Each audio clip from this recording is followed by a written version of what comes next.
Yung 2,000 pesos mo, may 3,000 products ka na, may 50,000 ka pa na insurance. 50,000 na insurance. Kasi gusto ko, secured kayo. Imagine mo. Ulitin ko, ibubulong ka. Yung 2,000 pesos nyo, na may worth 3,000 worth of products, part ka pa ng Iconet. May access ka na sa lahat ng training, sa lahat ng event, ng libre, bibigyan pa kita ng insurance. Libre lang po to. Again, guys, this is first 1,000 lang, paunahan na lang.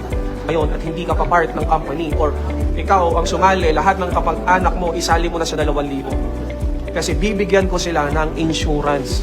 Kumita ka na, nakatulong ka na, nakapagbigay pa tayo ng libreng seguridad. Insurance. Hindi po to investment. Oh guys para magka-idea kayo, hindi po to investment, hindi po, wala po tong ganun. Direct selling business po to. Bibili po kayo ng negosyo na para ayun po yung ibebenta nyo. Baka po kasi ma-misinterpret ng iba. So ano ba yung Iconet?